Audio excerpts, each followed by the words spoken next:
First of all, wishing all my viewers a very happy and prosperous Diwali.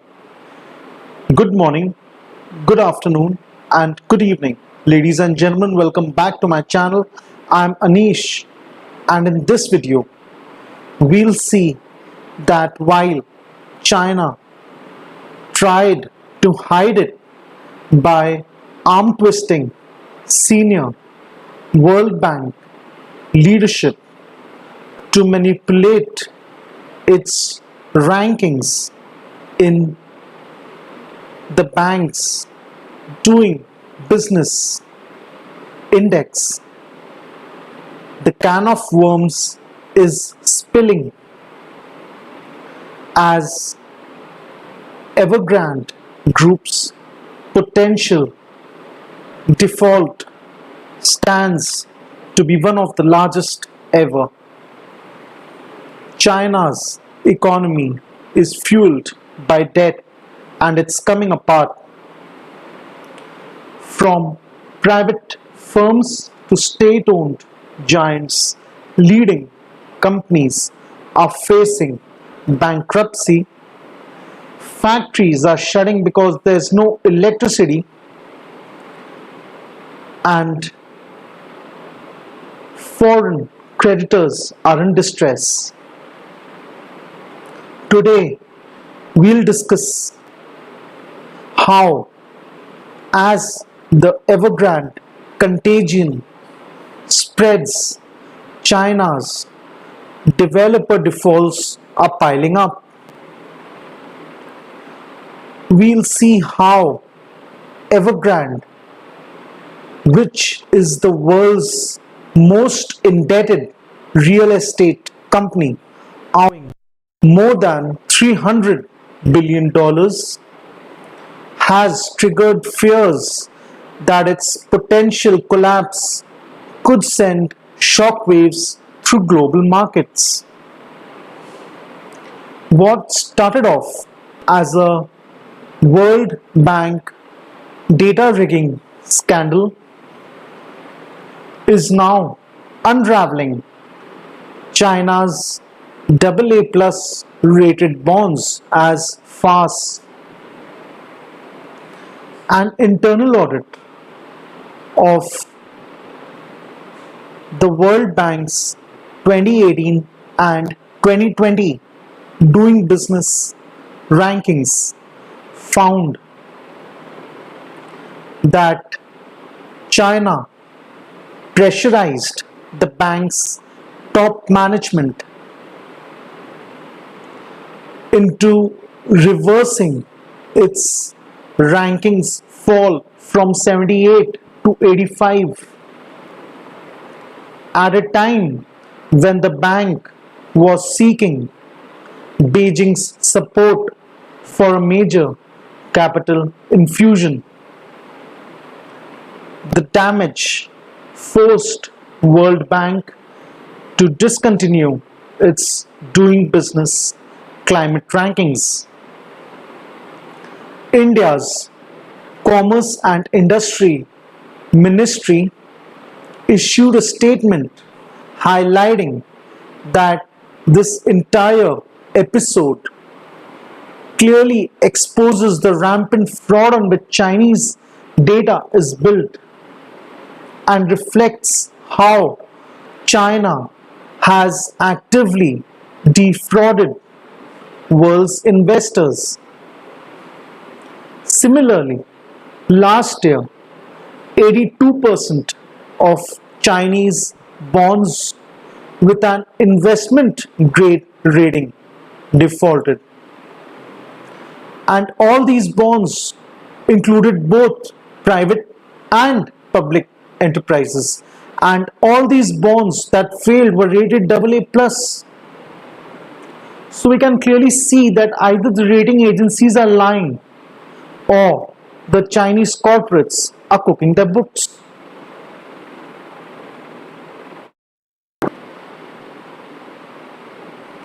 Meanwhile, the fallout of the power crunch has prompted Enalys to downgrade China's growth outlook for 2021, as many industries and factories have been asked to either shut down or reduce working hours.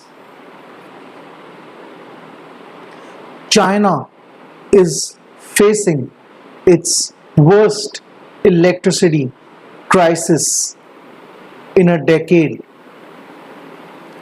caused partly due to sharp increase in coal prices, which was in turn a result of an increase in coal demand from construction and heavy industries after global economic rebound from the COVID crisis.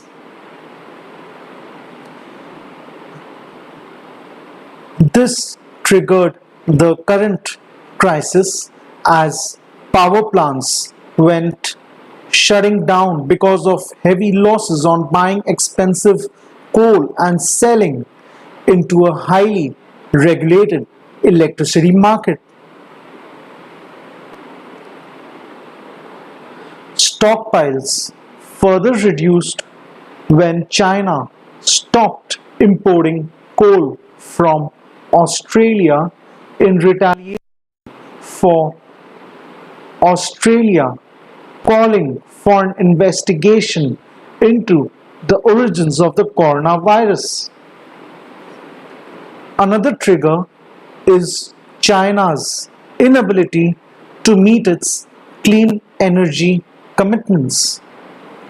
What's needed to manage massive amounts of renewable energy are investments in flexible storage. With China struggling to strike a balance between industrial development and its efforts to rein in on pollution and emissions, some economists warn risks crimping global economic growth. From rural poverty to real estate billions, the fortunes of Xu Jiayan, the founder of Evergrande, mirrored China's runaway economic growth for much of the past 2 decades. But now he is battling to save his conglomerate from a quagmire of debt. Xu, who battled acute poverty in the 1970s, became China's richest man with an estimated wealth at $43 billion 4 years ago, owning a super yacht, a private jet, and a football team. But now he's down to just $8 billion as Evergrande started to falter under the new three red lines imposed on developers in a state crackdown in August 2020, forcing the group to offload properties at increasingly steep discounts. In an effort to rein in the highly indebted sector, the Chinese government enacted a new three red lines rule to regulate the leverage taken on by the property developers, limiting their borrowings based on their performance in debt to equity, debt to cash, and debt to assets metrics. The new regulations greatly affected the property developer, which had historically leveraged itself heavily.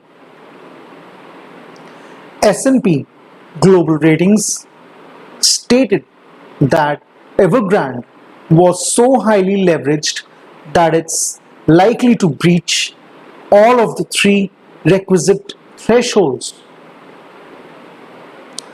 Other central and local government regulations, including mortgage lending limits, rent caps in big cities, and land auction cancellations, further precipitated a slowdown in the property sector as authorities attempted to control rising house prices.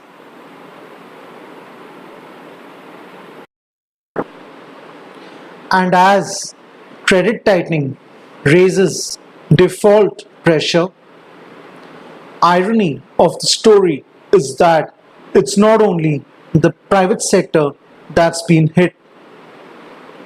Last year, Chinese state-owned firms, that is, companies owned and controlled by the Communist Party, defaulted on $11.1 billion worth of debt, accounting for nearly 51% of all defaults.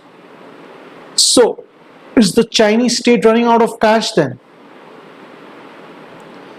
China's outstanding offshore debt reached $2.4 trillion in 2020. And these are only the figures that we know about. What's making the crisis worse is what we don't know about.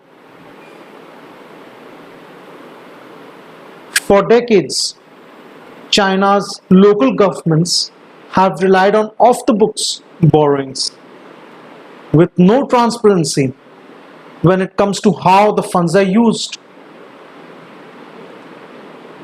So, ladies and gentlemen, with this we come to the end of this video. Thanks for watching, and please let me know whether you enjoyed this video or not in the comment section below. And please don't forget to hit a like, share and subscribe. Goodbye and have a happy and safe Diwali.